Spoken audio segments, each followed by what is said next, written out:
आप देख रहे हैं सितारों की जुबान। अस्सलाम वालेकुम।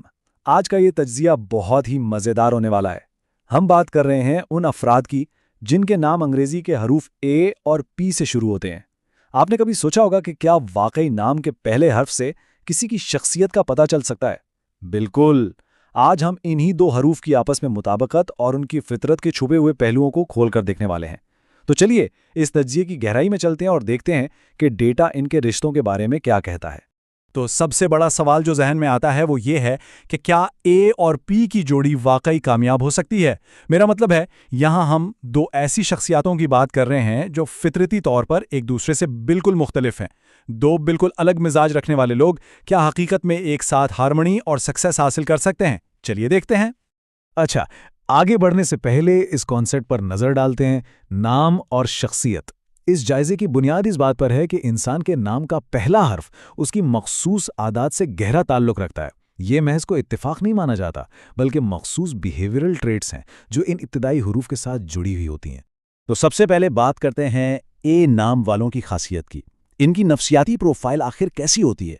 ए नाम वाले लोग आमतौर पर बहुत ही स्ट्रॉन्ग पर्सनैलिटी के मालिक होते हैं। कॉन्फिडेंस तो जैसे इनमें भारा होता है।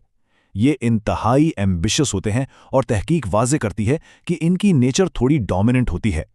इन्हें अपनी ज़िंदगी और आसपास के माहौल पर पूरा कंट्रोल पसंद होता है। असल में ये परफेक्शनिस्ट होते हैं, यानी हर चीज़ बिल्कुल परफेक्ट होनी चाहिए और इनका ध्यान हमेशा इस बात पर होता है कि चीज़ों को बेहतर से बेहतरीन कैसे बनाया जाए। अब इसके बिल्कुल बरक्स आइए देखते हैं पी नाम वालों की नेचर को, जो इनसे काफ़ी मुख्तलिफ है। देखें, पे नाम वाले लोग किसी भी रिलेशनशिप का इमोशनल कोर होते हैं, यानी जज्बाती मरकज़। ये दिल के बहुत सॉफ्ट, हाईली इमोशनल, केयरिंग और लविंग होते हैं। इनके नज़दीक सबसे ज़्यादा अहमियत उनके रिलेशनशिप्स की होती है। डोमिनेंस या कंट्रोल इनका मसला बिल्कुल नहीं है, बल्कि ये लोग अपने पार्टनर की फीलिंग्स का बेहद ख्याल रखते हैं। नरमी और रिश्तों की हिफाजत, यही इनकी ज़िंदगी का असल महवर है। तो अब आते हैं मुद्दे की तरफ, ए और पी की जोड़ी। जब एक एम्बिशियस और कंट्रोलिंग ए एक सॉफ्ट और इमोशनल पी के साथ मिलता है, तो ये मिलाप कैसा होता है? इस टकराव को समझने के लिए इनकी ड्राइविंग फोर्सेस को देखें। एक तरफ है ए पर्सनालिटी, जिसका पूरा फोकस कंट्रोल और डोमिनेंस पर है, जबकि दूसरी तरफ है पी पर्सनालिटी, जिसकी बुनियाद मुकम्मल तौर पर फीलिंग्स और इमोशंस पर कायम है। ये दोनों बिल्कुल ऑपोजिट फोर्सेस हैं।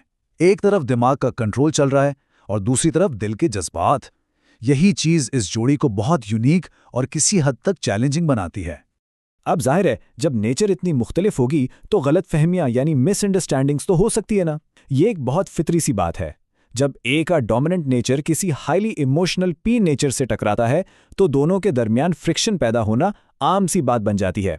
एक पार्टनर को कंट्रोल और परफेक्शन चाहिए और दूसरे पार्टनर को सिर्फ इमोशनल अहमियत और तवज्जो। लेकिन ठहरिए, इस तज्जिए का एक और निहायत खूबसूरत पहलू भी है जो आपको जानना चाहिए। कहा जाता है कि ए तहफ़्फ़ुज़ और सहारा देता है, जबकि पी मोहब्बत और नरमी लाता है। अगर दोनों एक दूसरे को अच्छी तरह समझ लेना, तो इनकी ये ऑपोजिंग ट्रेट्स एक दूसरे को बिल्कुल परफेक्ट तरीके से मुकम्मल करती हैं। ए का स्ट्रॉन्ग नेचर एक ढाल बनकर प्रोटेक्शन और सपोर्ट देता है, जबकि पी की नरमी उस रिलेशनशिप में बेपनाह प्यार भरती है। ये बैलेंस वाकई कमाल का है। तो अमली जिंदगी में ये सब कैसा लगता है?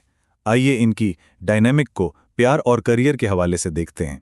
अगर हम इनकी लव लाइफ की बात करें, तो इन दोनों के दरमियान अट्रैक्शन बहुत स्ट्रांग होती है। लेकिन भाई, इस रिश्ते को लंबा चलाने के लिए बेपनाह सब्र और एतमाद की ज़रूरत पड़ती है। वहीं अगर करियर और फ्यूचर पर नज़र डालें, तो कामयाबी का पूरा इन्हिसार इनके टीम वर्क पर है। ए का काम है फोकस करना और आगे के प्लान्स बनाना, जबकि पी इस पूरे सफ़र में ज़रूरी इमोशनल सपोर्ट फराहम करता है। एक रास्ता बनाता है तो दूसरा उस पर चलने का हौसला देता है। अब आते हैं सबसे अहम हिस्से की तरफ, इनकी कामयाबी का राज। इन मखसूस कपल्स को लॉन्ग टर्म में कामयाब रहने के लिए आखिर चाहिए क्या? कामयाब रिश्ते के लिए सिर्फ 3 बुनियादी अक़दामात ज़रूरी हैं। पहला, अना और जज्बात के दरमियान बैलेंस, यानी ए को थोड़ा अपना ईगो साइड पर रखना होगा और पी को अपने जज्बात पर काबू पाना होगा। दूसरा स्टेप, राब्ते का सिलसिला मजबूत रखना। मिसअंडरस्टैंडिंग से बचना है तो खुलकर बात करना ज़रूरी है। और तीसरा, एक दूसरे के दिल से इज्जत करना। यकीन मानिए, इन 3 उसूलों पर अमल करके ही ये जोड़ी किसी भी मुश्किल वक्त से बआसानी निकल सकती है। तो इस जायजे को ख़त्म करते हुए एक गहरी बात सोचने वाली है। क्या मुखालिफ मिजाज वाले सच में एक दूसरे को मुकम्मल करते हैं? आज हमने देखा कि अगर थोड़ी समझबूझ और पेशेंस हो तो दो बिल्कुल मुख्तलिफ नेचर वाले लोग एक दूसरे की कमियों को खूबसूरती से पूरा कर सकते हैं। डोमिनेंस और इमोशन का ये मिलाप अगर ठीक से हैंडल किया जाए तो एक इंतहाई मजबूत रिश्ते की बुनियाद बन सकता है। ये चीज़ हमें इस बात पर सोचने पर मजबूर करती है कि शायद कभी-कभी सबसे अलग चीज़ें ही एक साथ सबसे बेहतर फिट हो।